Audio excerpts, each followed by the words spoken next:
Hi everybody, it is Thursday, May 12th, and we've already done a lot today,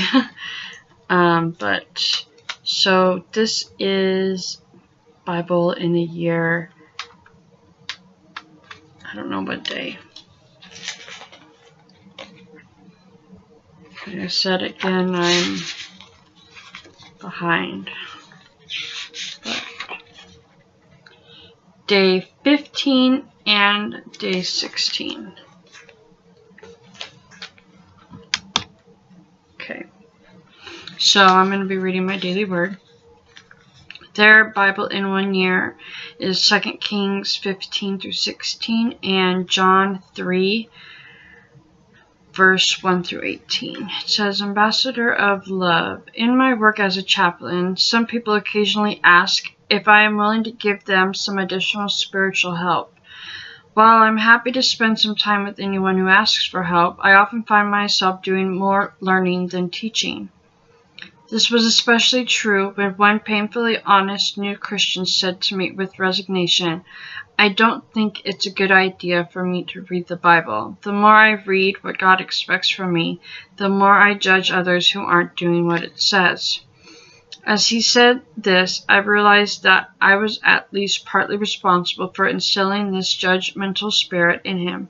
At the time, one of the first things I did with those new to faith in Jesus was to introduce them to things they would no longer be doing. In other words, instead of showing them God's love and letting the Holy Spirit reshape them, I urged them to behave like a believer. Now I was gaining a new appreciation for John chapter 3, 16 verse 17. Jesus' invitation to believe in him in verse 16 is followed by these words. For God did not send his Son into the world to condemn the world, but to save the world through him. Jesus didn't come to condemn us, but by giving these new Christians a checklist of behaviors, I was teaching them to condemn themselves, which then led them to judge others. Instead of being agents of condemnation, we are to be ambassadors of God's love and mercy. And that was by Randy Kilgore. And then the prayer is, Father, help me not to judge others today. Let me learn this until it changes me into someone more like you. If Jesus didn't come to condemn the world, that's probably not our mission either. So that's that. And then it's Genesis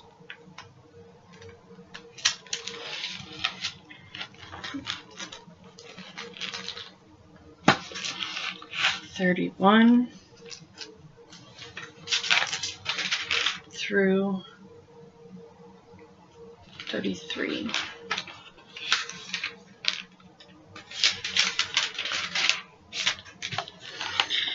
Okay.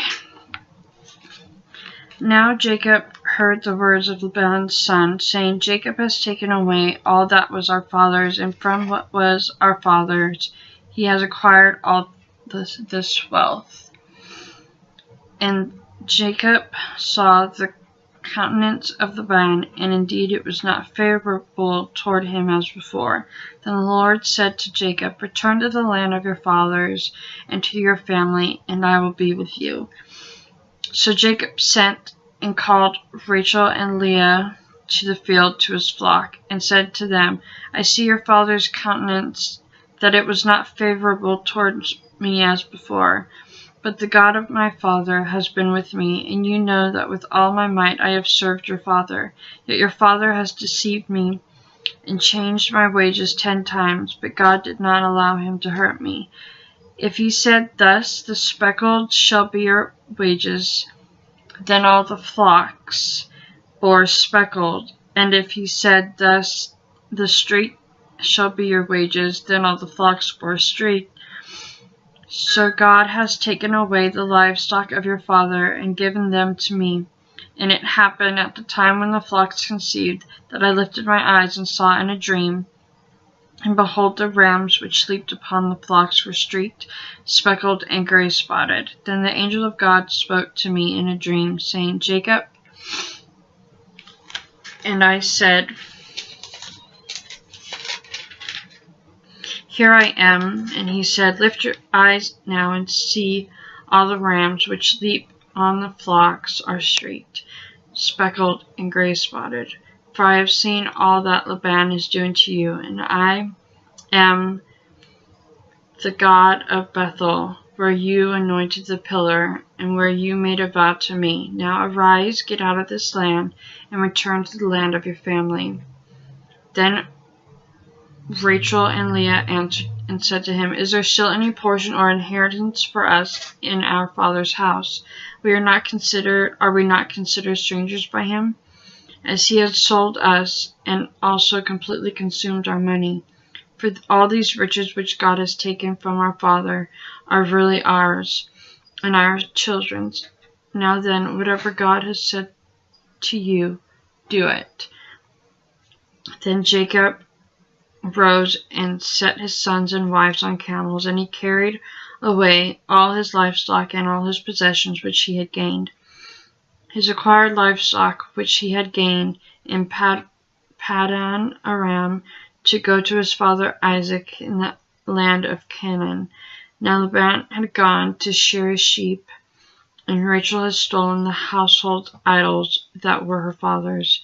And Jacob stole away unknown to Laban the Syrian, in that he did not tell him that he intended to flee. So he fled with all that he had. He arose and crossed the river and headed toward the mountains of Gilead. And Laban was told on the third day that Jacob had fled. Then he took his brethren and him and pursued him for 7 days' journey.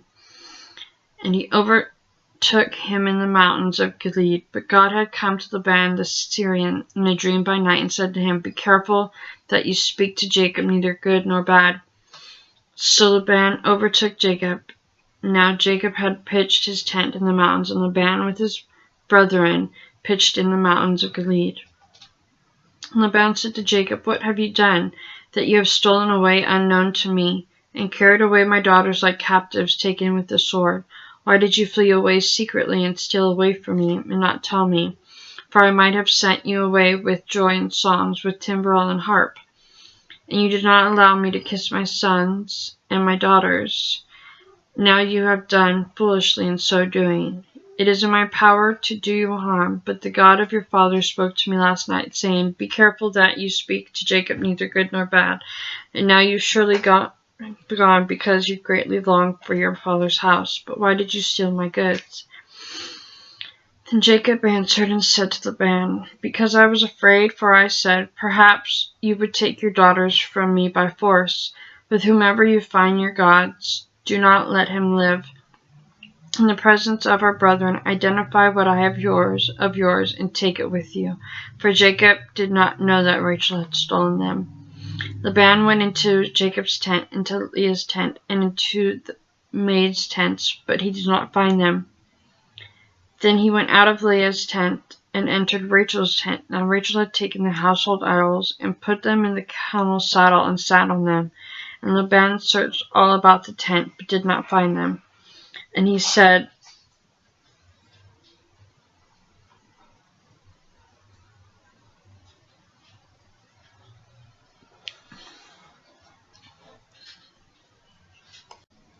Okay. And she said to her father, Let it not be displeased, my lord, that I cannot rise before you, for the manner of women is with me. And he searched, but did not find the household idols. Then Jacob was angry and rebuked Laban. And Jacob answered and said to Laban, What is my trespass? What is my sin, that you have so hotly pursued me?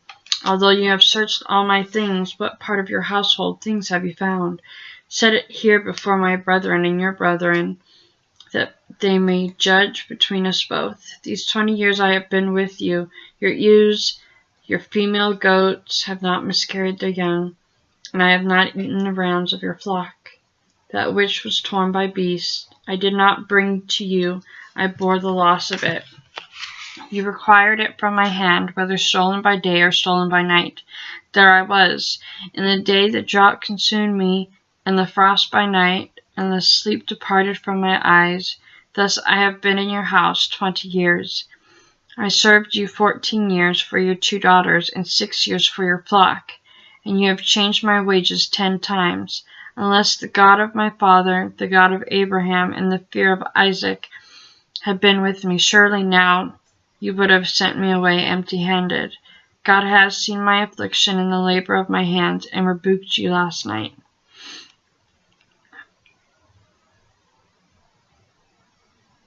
And Laban answered and said to Jacob, These daughters are my daughters, and these children are my children, and this flock is my flock. All you see is mine. But what can I do this day to these my daughters, or to their children whom they have borne? Now therefore, come, let us make a covenant, you and I, let it be witness between you and me. So Jacob took a stone and set it up as a pillar. Then Jacob said to his brethren, Gather stones. And they took stones and made a heap, and they ate there on the heap. Laban called it Jegar Sahadutha, but Jacob called it Gilead. And Laban said, This heap is witness between you and me this day. Therefore it was called Gilead, also Mizpah. Because he said, May the Lord watch between you and me when we are absent one from another. If you afflict my daughters, or if you take other wives beside my daughters, although no man is with us, see, God is witness between you and me. Then Laban said to Jacob, Here is the heap, and here is this pillar, which I have placed between you and me. This heap is a witness, and this pillar is a witness, that I will not pass beyond this heap to you, and you will not pass beyond this heap and this pillar to me, for harm. The God of Abraham, the God of Nahor, the God of their father, judge between us. And Jacob swore by the fear of his father Isaac. And Jacob offered a sacrifice on the mountain, and called his brethren to eat bread. And they ate bread, and stayed all night on the mountain. And early in the morning Laban rose, and kissed his sons and daughters, and blessed them. Then Laban departed, and returned to his place. Chapter 32. So Jacob went on his way, and the angels of God met him. When Jacob saw them, he said, This is God's camp.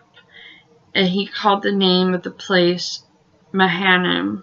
Then Jacob sent messengers before him to Esau, his brother, the land of Seir,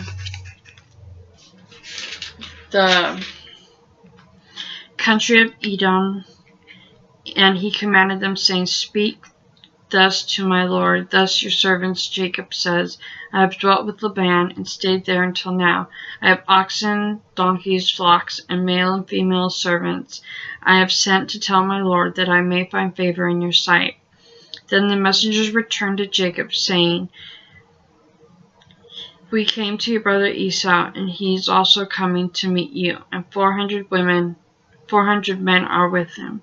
So Jacob was greatly afraid and distressed, and he divided the people that were with him, and the flocks and the herds and the camels, into 2 companies.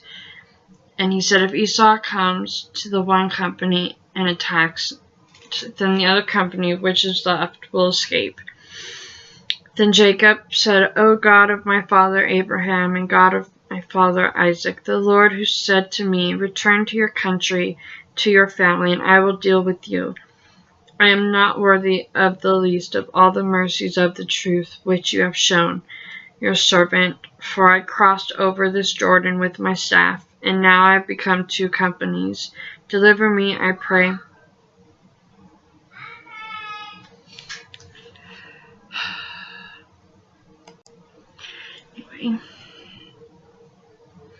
Deliver me, I pray, from the hand of my brother,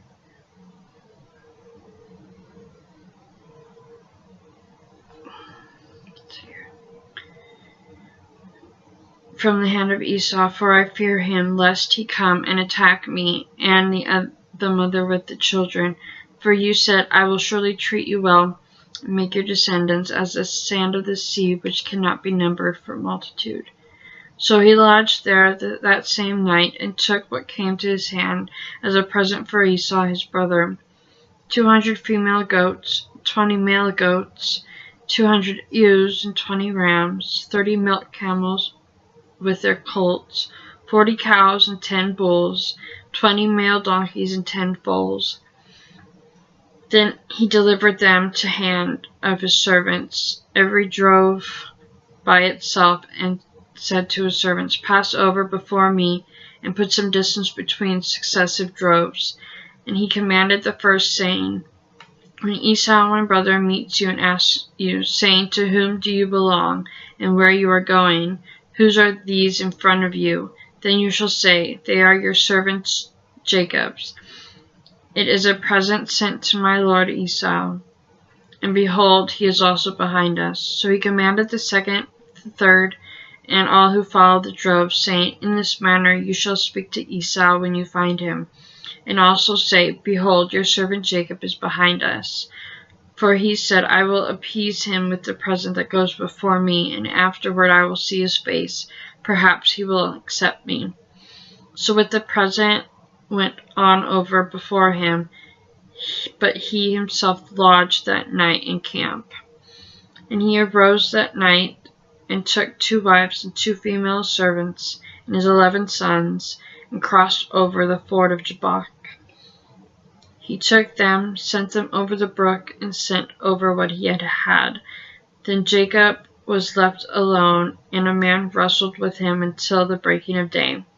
Now when he saw that he did not prevail against him, he touched the socket of his hip, and the socket of Jacob's hip was out of joint, and he wrestled with him. He said, Let me go, for the day breaks.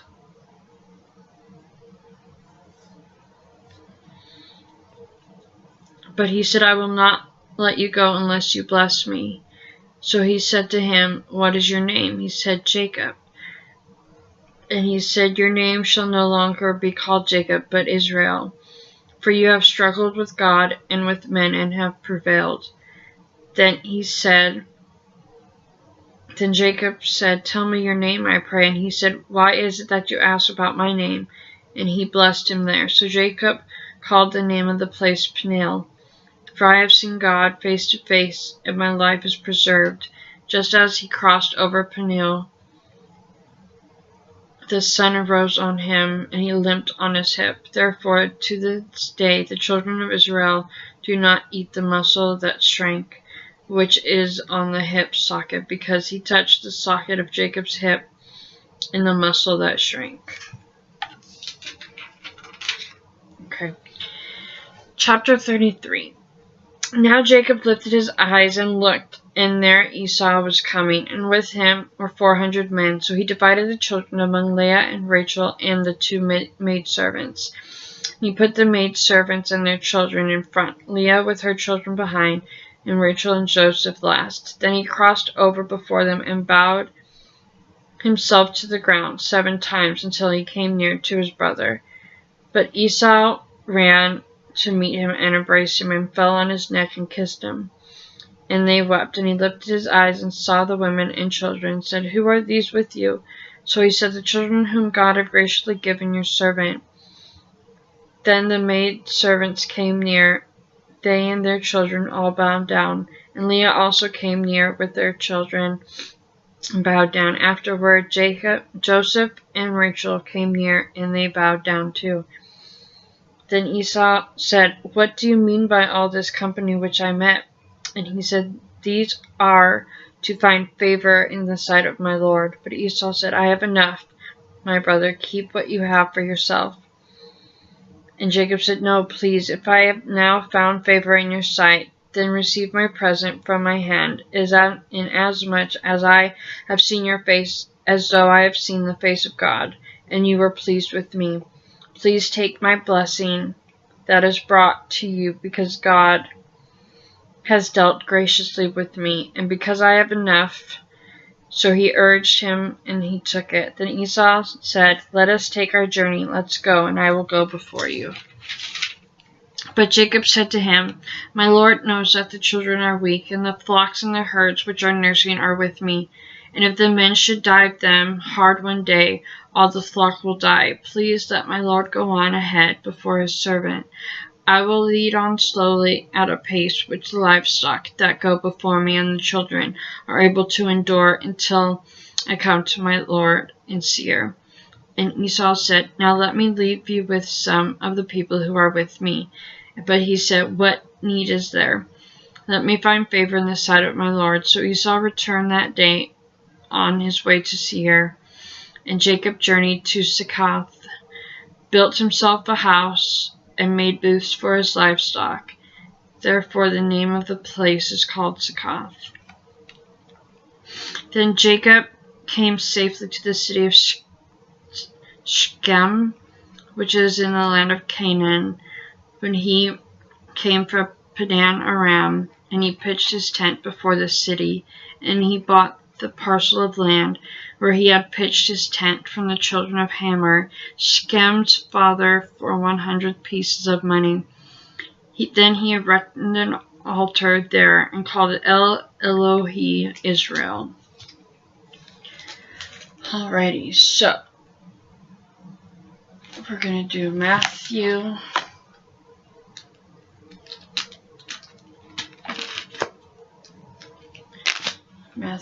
12.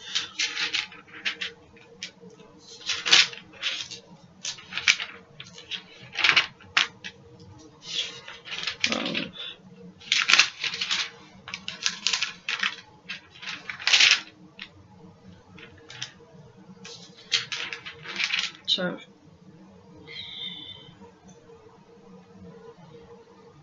45. Alrighty. Matthew 12, verse 1 through 45. At the time, Jesus went through the grain fields on the Sabbath, and his disciples were hungry. And he began to pluck heads of the grain to eat. And when the Pharisees saw it, they said to him, Look, your disciples are doing what is not lawful to do in the Sabbath. But he said to them, Have you not read what David did when he was hungry, and he and those who were with him, how he entered the house of God and ate the showbread, which was not lawful for him to eat, no, nor for those who were with him, but only for the priests? Or have you not read the law, that on the Sabbath the priests in the temple profane the Sabbath and are blameless? Yet I say to you that in this place there is one greater than the temple.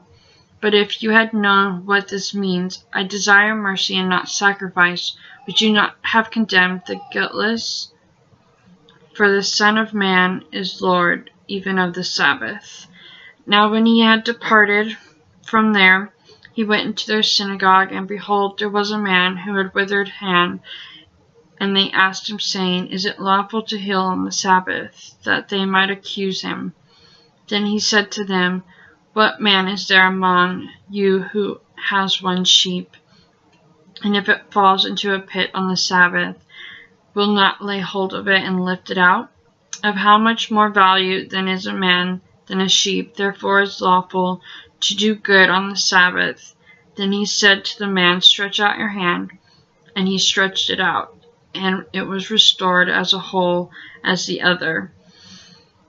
Then the Pharisees went out and plotted against him, how might they destroy him? But when Jesus knew it, he withdrew from there, and great multitudes followed him, and he healed them all.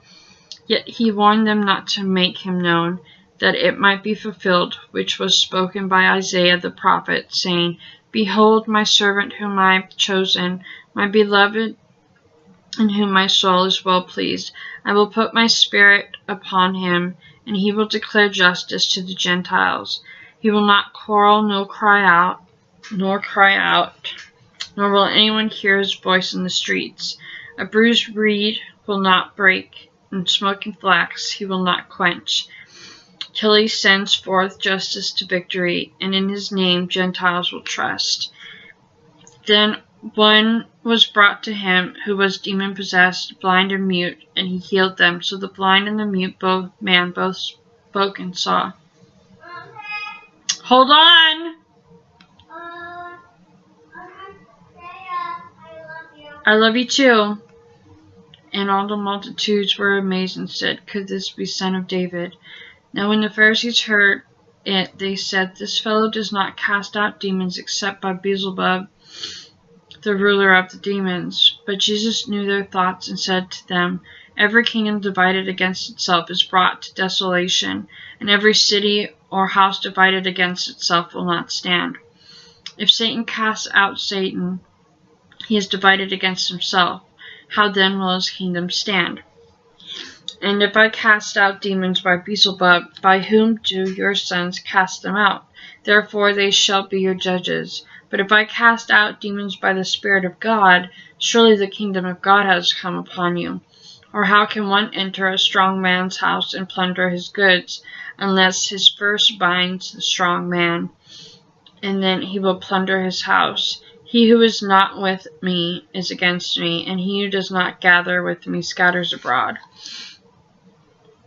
Therefore I say to you, every sin and blasphemy will be forgiven men, but the blasphemy against the Spirit will not be forgiven. Anyone who speaks a word against the Son of Man, it will be forgiven him. But whoever speaks against the Holy Spirit, it will not be forgiven him, either in his age or the age to come. Bad for a tree. Either make a tree of good and its fruit good, or else make the tree bad and its fruit bad. For a tree is known by its fruit. Brood of vipers, how can you, being evil, speak good things? For out of the abundance of the heart the mouth speaks. A good man out of the good treasure of his heart brings forth good things, and an evil man out of the evil treasure brings forth evil things. But I say to you that for every idle word men may speak, they will give account of it in the day of judgment. For by your words you will be justified, and by your words you will be condemned. Then some of the scribes and Pharisees answered, saying, Teacher, we want to see a sign from you. But he answered and said to him, An evil and adulterous generation seeks after a sign, and no sign will be given to it except the sign of the prophet Jonah. For as Jonah was 3 days and 3 nights in the belly of the great fish, so will the Son of Man be 3 days and 3 nights in the heart of the earth. Then the man of Nineveh will rise up in the judgment with his generation and condemn it, because they repented at the preaching of Jonah, and indeed a greater than Jonah is here. The queen of the south will rise up in judgment with this generation and condemn it. For she came from the ends of the earth to hear wisdom of Solomon, and indeed a greater than Solomon is here. When an unclean spirit goes out of a man, he goes through dry places, seeking rest, and he finds none. Then he says, I will return to my house from which I have come. And when he comes, he finds it empty, swept, and put in order. Then he goes and takes with him 7 other spirits more wicked than himself, and they enter and dwell there. And the last state of the man is worse than the first. So shall it also be with this wicked generation. Okay, and then it's Proverbs, it's Psalms 19.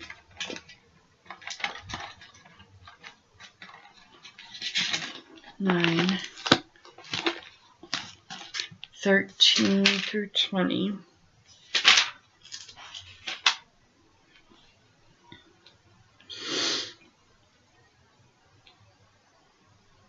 Have mercy on me, O Lord. Consider my trouble from those who hate me. You who lift me up from the gates of death, that I may tell of all your praise. In the gates of the daughter of Zion, I will rejoice in your salvation. The nations have sunk down in the pit which they have made. In the net which they hid, their own foot is caught. The Lord is known by the judgment he executes. The wicked is snared in the work of his own hands. Meditation. The wicked shall be turned into hell, and all the nations that forget God, for the needy shall not always be forgotten. The expectation of poor shall not perish forever.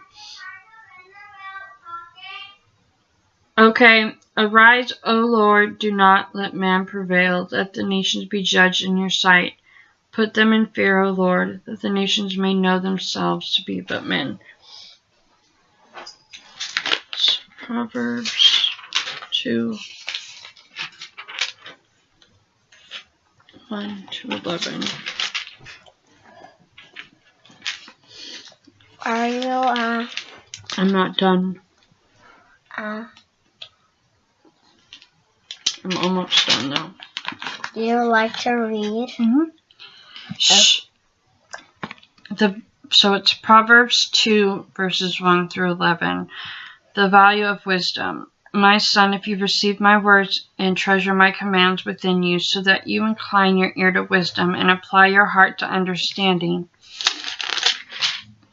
Yes, if you cry for discernment and lift up your voice for understanding, if you seek her as silver and search for her as for hidden treasures, then you will understand the fear of the Lord and find the knowledge of God. For the Lord gives wisdom. From his mouth come knowledge and understanding. He stores up sound wisdom for the upright. He is a shield to those who walk uprightly. He guards the paths of justice, and he preserves the way of his saints. Then you will understand righteousness and justice, equity in every good path. When wisdom enters your heart and knowledge is pleasant to your soul, discretion will preserve you, and understanding will keep you. That's the end. Yep, that is the end of the reading for today. Can I say something? I will see you later. Bye.